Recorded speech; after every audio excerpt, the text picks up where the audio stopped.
ETF index mutual funds నేర్చుకుని stock మార్కెట్లో రాణించాలనుకుంటున్నారా? వెంటనే ఈ నెంబర్కి కాల్ చేయండి. నమస్తే, welcome back to Suman TV. ప్రస్తుతం మనతో పాటు ఉన్నారు ఫ్యామిలీ కౌన్సిలర్ రజనీ రమ్మ గారు. నమస్తే మ్యామ్. నమస్తే Naveena. Madam, wife and husband relationship గురించి మనం చాలా వీడియోలో మాట్లాడుకున్నాం, ఎలా ఉండాలి, ఎలా ఉంటున్నారు అనేసి. ఈరోజు నా టాపిక్ ఏంటంటే, ఎప్పుడైనా సరే భార్య భర్తలు ఇద్దరికి గొడవ వచ్చింది అనుకోండి, ఖచ్చితంగా వైఫ్ చేసే పని ఏంటంటే ఫిజికల్గా హస్బెండ్ దూరం పెట్టేస్తారు. ఇక్కడ వైఫ్ అంటే మళ్ళీ కొంతమంది గొడవ పడతారేమో, భర్తలు కూడా ఉన్నారు కొంతమంది అలాగా. చాలా మంది ఏంటంటే దూరం పెడతారు తెలియాలి అనేసి. అంటే గొడవలు వచ్చినప్పుడు అలా దూరం పెట్టడం అనేది ఎంతవరకు కరెక్ట్ అంటారు? కొంతమంది అంటారు గొడవలు పడినప్పుడు కలిసిపోవాలి, అప్పుడే అది లాంగ్ గా ఉండదు అని చెప్పేసి కొంతమంది అంటారు ఆ ర్యాపో అనేది. ఒకసారి మిమ్మల్ని అడిగితే మరి ఏం చెప్తారు? గొడవలు పడినప్పుడు ఫిజికల్ గా కలవాలంటారా, కలవకూడదు అంటారా? అంటే ఖచ్చితంగా కలవకూడదు. ఎందుకంటే అది మైండ్ ఎలా ఉంటుంది అసలు? అప్పుడు ఆ మైండ్ వేరు, ఈ మైండ్ వేరు. ఇప్పుడు కోపం వచ్చినప్పుడు కోపం మూడ్ వస్తుంది, ఇష్టం కలిగినప్పుడు ఇష్టం మూడ్ వస్తుంది. అంత కోపంలో పరకాయ ప్రవేశం చేసేయాలా? అది అవుతుందా? సినిమా కాదు కదా ఇది, నిజ జీవితం. రియల్ లైఫ్లో అలా ఉండదు. కాకపోతే ఏంటంటే ఎవరికైనా, ఏ ఇద్దరికైనా, ఒక భార్యాభర్తలే కాదు, కోపతాపాలు వచ్చినప్పుడు కొంచెం సేపు ఆ ఇదిలోనే ఉంటారు. అది తగ్గదు. అది కొంచెం తగ్గించుకోవాలంటే మౌనం వహించాలి కాసేపు. ఏదో అనుకుంటాం, తప్పదు, అనుకోవాలి. లేకపోతే వాళ్ళు చేసిన తప్పులు వాళ్ళకి ఎలా తెలుస్తాయి? ఇప్పుడు మనం చేసే తప్పులు వాళ్ళు మనకు చూపిస్తారు. అవును, మరి నువ్వు ఇలా చేస్తున్నావు కాబట్టి నేను ఇలా చేయాల్సి వచ్చింది అనే వాదనలు ఏమవుతుందంటే ఉడుకుతూ ఉంటుంది లోపల. ఉడుకుతున్నప్పుడు కాసేపు వరకు ఆ వేడి తగ్గదు. బాయిల్ అయ్యి అది చల్లారాలంటే గంట 2 గంటల వాటర్ అయినా సరే, బాయిల్ అయిన వాటర్ 2-3 గంటలు పడుతుంది చల్లారడానికి. మరి లోపల రక్తం మరుగుతుంది. మరి అది చల్లారాలంటే ఎంత టైం పడుతుందంటే వాళ్ళ మెంటాలిటీని బట్టి పడుతుంది. అంటే దగ్గర తీసుకుంటే అక్కడ కోపం పోతుంది కదా, మళ్ళీ ప్రేమగా తీసుకోరండి. ఎలా తీసుకుంటారు చెప్పండి అసలు? నేను నెగిటివ్గా చెప్పట్లేదు, దానికి చెప్తా చూడండి. ఇప్పుడు మనం చిన్నప్పటి నుంచి ఎన్నో సినిమాలు చూసాం కదా, ఎన్నో బుక్స్.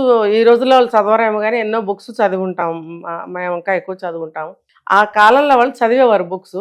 నేను ఎక్కువగా ఏంటంటే ఇలాంటి బుక్స్ కాకుండా లైఫ్కి పనికొచ్చే బుక్స్ ఎక్కువ చదివాను. అయితే ఆ రోజుల్లో నావెల్స్, సీరియల్స్ లాంటివి మంచి లైఫ్కి సంబంధించి వచ్చేవట. అవి చూసేదాన్ని, మా పిన్ని వాళ్ళు బాగా చదువుతుండేవారు. అయితే అందులో ఎక్కువగా సంసారానికి సంబంధించిన విషయాలు ఉండేవి.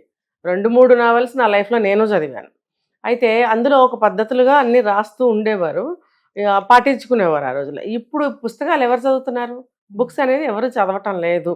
ఇంకా చెప్పాలంటే ఇప్పటి వాళ్ళు పాతకాలం బుక్స్ చదివితే కూడా లైఫ్ బాగుంటుందని నా సజెషన్. ఇప్పుడు దొరికితే ఏముంది, దొరుకుతాయి, లైబ్రరీస్లో దొరుకుతాయి. నవోదయ, తర్వాత ఎంఎస్కో బుక్స్, అక్కడికి వెళితే అన్ని నావెల్స్ దొరుకుతాయి. సో అలాంటి బుక్స్ తెచ్చుకుని చదివితే కూడా లైఫ్ని అసలు ఎట్లా మనం సినిమా 2 గంటల సినిమా చూసి వచ్చేస్తే మర్చిపోతాం. అదే బుక్ చదివితే మనకు గుర్తుంటుంది. ఆ బుక్స్ చదవమని నేను సజెషన్ ఇస్తున్నాను ఇలాంటి సందర్భాల్లో ఎలా ఉండాలి. ఇంకొకటి ఏంటంటే కోపం వచ్చినప్పుడు ఆ కోపం చల్లారాలి. వచ్చిన కోపం చల్లారాలి అనే దానికంటే నన్నిన్ని మాటలంటాడా, లేకపోతే నన్నిన్ని మాటలంటుందా అనేదే ఎక్కువ బాధ కలిగిస్తుంది. ఇక్కడ కోపం కంటే బాధ, ఆవేదన ఎక్కువ కలుగుతుంది. ఆ కోపం దిగిపోతుంది కాసేపటికి, మర్చిపోతాం, ఎందుకంటే వేరే పనిలో పడతాం. ఈ ఆవేదన, బాధ అనేది మనసులో పట్టి పీడిస్తూ ఉంటుంది. అది తగ్గాలంటే అది చాలా అంత సాధ్యమైంది చాలా టైం తీసుకుంటుంది. అందుకని ఇద్దరు కూడా ఇంకా అలాగే ఉన్నామనుకోండి, అంటే ఒక భార్యాభర్తలని కాదు, ఎవరైనా సరే కొంచెం ప్రయత్నం చేయాలి కోపాలు తగ్గించడానికి. ముఖ్యంగా భార్యాభర్తలని మీరు అన్నారు కాబట్టి వాళ్ళు ఏం చేయాలంటే కాస్త ఒక మాట కలుపుకునే ప్రయత్నం. ఫర్ ఎగ్జాంపుల్, కాఫీ తాగే టైం అయితే కాఫీ తయారు చేయండి. కాఫీ తయారు చేసి ఆయనకి కప్పు అక్కడ పెట్టేస్తారండి, ఇది తీసుకోండి, మళ్ళీ అక్కడ పెట్టేసి డామ్ అని పెట్టేస్తే ఆయన చచ్చినా తాగడం. అంటే మనం కలుపుకోవాలన్న ఉద్దేశంతో కాఫీ తయారు చేసి తీసుకెళ్ళినప్పుడు ఇది కాఫీ తాగండి, అయింది ఏదో చాలా ఉద్ధరించారు, పెద్ద గొడవ అయింది కానీ కాఫీ తాగండి అన్నాం అనుకో, ఆ మాటలో కోపం కూడా పోతుంది. ఇస్తున్న ప్రేమతో ఇస్తాము, ఆ కోపంతో అంటాం, రెండు ఒకటే సమయంలో జరుగుతాయి. ఆయనకి ఏమనిపిస్తుంది, అబ్బో ఎంత తాగాదాడుకున్నా నాకు కాఫీ తెచ్చి తాగమందలే అని తాగుతాడు. అదే కానీ పెట్టేసి వస్తే సచ్చినా తాగడం. కనీసం కప్పు తెచ్చి కిచెన్లో కూడా పెట్టాడు. అది 2 రోజులైనా అక్కడ ఈగల వాళ్ళు అలాగే ఉంటుంది. మరి ఇప్పుడు మీరు కాఫీ ఇచ్చిన ఫలితం ఏంటి?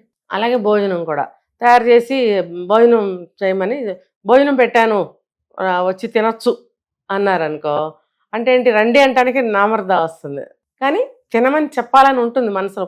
గొడవైంది కదా, భర్త కదా, భోజనం పెట్టకపోతే ఆయనకి ఆకలేస్తుంది, కోపం వస్తుంది అని అనిపించినప్పుడు రండి అనటానికి నామర్ద అనిపిస్తుంది, నామోషి అనిపిస్తుంది. అప్పుడు ఏం చేస్తారు అంటే, తినండి భోజనం పెట్టాను రండి అని చెప్పి అక్కడ అనేస్తే సరిపోతుంది. అతను ఏమంటాడంటే అనాలి, నువ్వు కూర్చో అనాలి. అనకుండా పెట్టింది కదా, తందే తప్పు కాబట్టి వండింది మార్చింది పెట్టింది అన్నట్టు గవ్వ తినేసి పోకూడదు అక్కడి నుంచి. నువ్వు కూడా పెట్టుకో అనాలి. అదేంటంటే అదొక ఫస్ట్ చెప్పాలంటే అదొక సభ్యత. రెండోది ఏంటంటే నీకు కూడా కోపం తగ్గింది, నాకు నీ మీద కోపమే లేదు ప్రేమే ఉంది అని తెలియజేయటం. అప్పుడు ఆటోమేటిక్గా తగ్గిపోతుందండి. మీరు ఇక బెడ్ వరకు వెళ్ళారు, ఇది కానీ ఇది సెట్ అయిందంటే అది అన్నీ అవే జరుగుతాయి. ఎందుకంటే చాలా మంది మేడం గతంలో మనం ఒక వీడియోలో మాట్లాడుకున్నాం, చాలా మంది ఏంటంటే ఇలా గొడవలు వచ్చినప్పుడు ఫిజికల్ గా దూరం పెట్టేస్తా ఉంటారు. అది 2-3 రోజులు, వారం రోజులు అదేదో వ్రతంలాగా జరుగుతుంటుంది. అదేంటి అదొకటే కాదు, అసలు మాట్లాడుకోరు, గిన్నెలు విసిరేస్తుంటారు, పిల్లలకి సరిగ్గా అన్ని జరగవు, గందరగోళంగా ఉంటుంది. అది చాలా తప్పది. ఇల్లు రణరంగం చేసుకోవటం అంటే అది అలా వద్దు. ఇప్పుడు నేను చెప్పిన పద్ధతిలో వెళ్ళమని చెప్తున్నాను. ఇలా గనక వెళితే 2-3 గంటల్లోనే అన్ని సెట్ అయిపోతాయి. ఇప్పుడు తనే ఆవిడే పెట్టాలంటే అక్కర్లేదు, నాకు ఆకలేస్తుంది అన్నం పెడతావా అని ఆయన కూడా అడగచ్చు. ఎటు వంట చేస్తూనే ఉంటుంది ఆవిడ. ఒక్కొక్కరు చెయ్యరండి, చెయ్యకపోయినా ఆయన మాట అంటే వెళ్ళి తయారు చేస్తుంది. అలా ఎవరో ఒకళ్ళు ముందుకు రావాలి. ఇద్దరు సమాంతర రేఖల్లాగా ఉంటే పిల్లి మెళ్ళ గంట కట్టాలంటే ఎవరంటే ఎలా ఏం చెప్తారు? ఎవరో ఒకళ్ళు కట్టాలి కదా. అలాగే ఇది కూడా ఎవరో ఒకళ్ళు, ఇద్దరు ఒకటే టైంలో ఒకటే మనస్తత్వంతో ఆలోచించినట్టయితే ఒకటే సమయంలో చేయగలుగుతారు ఇద్దరు. తను పలకరించాలనుకుంటాడు, తిను పలకరించాలనుకుంటుంది. ఆ మనస్తత్వాలు అట్లా కలవాలి. కలవగలిగితేనే అన్నీ ముందుకెళ్తాయి. ఇంకా ఆటోమేటిక్గా బెడ్లో దూరంగా పెట్టడాలు ఇంకోటి జరగవు. ఇంకా అన్నీ నార్మల్గా జరుగుతూ ఉంటాయి. అదే కానీ మీరు చెప్పినట్టు రోజులు సాగించారనుకోండి, ఇల్లు నరకప్రాయం అవుతుంది. పిల్లలు కూడా చెడిపోవటానికి 100% ఛాన్సెస్ ఉంటాయి. ఎందుకంటే పిల్లలు కూడా అబ్జర్వ్ చేస్తూ ఉంటారు కదా, మమ్మీ మాట్లాడట్లేదు డాడీ తోటి, డాడీ మాట్లాడట్లేదు మమ్మీ తోటి అనేసి ఆ ఇంపాక్ట్ కూడా పిల్లల మీద కూడా పడుతుంది. మళ్ళీ పిల్లలతో రాయబారం చేయిస్తారు. పోనీ అది కూడా పర్వాలేదు, నాన్నని పిలుచుకురా అని అంటే మీ అమ్మే పిలవచ్చుగా అంటాడు అనమాట. అలా కూడా మాటలు కలవటానికి ఛాన్స్ ఉంది.